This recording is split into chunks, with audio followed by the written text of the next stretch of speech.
存疑，可能不一定是她的，可以看作是她的工作室。这个女孩子身上的服饰和佩戴的饰品呢，在当时的17世纪荷兰的观众眼中呢，它其实是被视作是异国情调。这也是窗景这类作品的一个特点。它可能是为了一个特殊它戏剧化的场景来去实验一下、练习一下，让这个人物穿上一些跟现实生活不太一样的服装。所以呢，它其实应该是和刚才那个戴珍软的少女一样，它不是一个伪托的肖像，而是带有奇异的或幻想性的这样一个练习作品。好，戴红帽的少女这个藏在华盛顿的国家美术馆，它是目前现存的，看一下这个尺寸，现存的维米尔作品里面尺幅最小的，画的木板都不是画在画布上。画面上的少女呢，她是转过身来，这其实也是维米尔很喜欢用的一个角度。她转过身来，与观众的目光呢瞬间产生了一个互动，展现出了一种不经意之间的这种动态。画家对颜色的运用、色彩的运用呢，也是这张画很打动人的地方。他画了一个很浓郁的毛毛的这样一种红色的帽子然后呢，人物身上穿的是蓝色的袍子，他为了协调这两个色彩，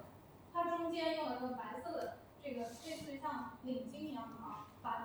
把这种浓郁的红色和饱满的蓝色呢，把它做了一个分割。所以呢，其实我们会发现，就是现代性已经在这个时候有酝酿了，对不对？好，第四件这件作品确实是存疑的。现在大部分研究者会认为它可能出自维米尔的工作室，但是也有很矛盾，因为维米尔的工作室也号称也是没有收过学徒的，所以就说不清楚。虽然这幅画的整体的特征跟外观呢，就是跟维米尔的其他的这个作品有相似之处，但是呢，总的来说，它的绘制的水平确实要弱一些。但是这件作品很特别之处在于高光的运用，它这些部分的高光，看见没有？特别是人中这个位置，人中和鼻头这个位置的高光用的非常的大气，包括这个领巾，还有袖口这些地方。但是呢，大胆也意味着其实是有一些经验不足。这张画呢和刚才那张画呢，他们在构图上都非常的轻盈，而且呢，都采用了一种轻松随意的方式，就是为了探索。回到刚才这张，他们对于瞬间光的这种感觉的把握很灵动，所以呢，作为一件窗景这一类的作品呢，其实他们还是很成功的。好，其实那个维米尔在画这一系列作品的时候，差不多他也开始进入到了他的晚期，创作的晚期，当然这是后人去划分的，根据他的这种风格变化。这件叫《情书》的作品呢，应该算是很完美的体现了他晚期的完整风格，流露出了一些抽象化的特征。你看这件作品的构图其实挺复杂的，在这里有一个门，然后主体的人物形象是从这个门里面透出来的，它的光呢又不是从这个门设计的，它的光是从门里面这个房间，显然左边有一个窗，它光从这里过来的。然后呢，它的地板上呢，就用了这种黑白相间的这种地板呢，使得它的纵深感就非常的深。前景当中还画了拖鞋、扫把，就是它常用的这个道具椅子，对吧？构图方式呢非常的不同寻常，而且这画面当中产生了一些锐利的尖角，看到没？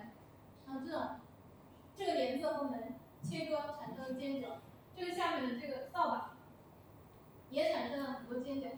就是他在这个时期已经开始追求一种几何化的处境。他早期对于光影的那种细腻的描绘，那种细节的表现呢，开始逐渐抛弃，取而代之呢是开始有了那种非常清晰明确的阴影的划分，而且风格开始逐渐的走向冷峻。好，这是他晚期的另外一件作品，其实有相似之处这件作品的名字叫《写信的女子和旅途》，就是这个女主人她在桌子上写信，然后她的女仆站在旁边，但是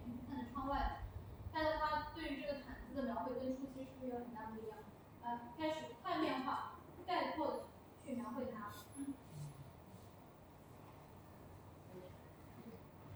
好，我们来看看维米尔在后期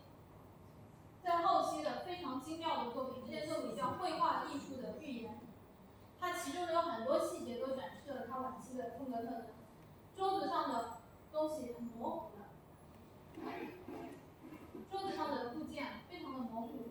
看这些东西画的不是很清晰。上面的吊灯也没有对细节的刻画，只有一个明暗的变化。然后呢，吊灯上面用了一些点彩的话，这是他早期的画法，他现在又把它用回来了。而这种很抽象性的对物体色彩和纹理的描绘啊，是形成了他晚期的重要风格。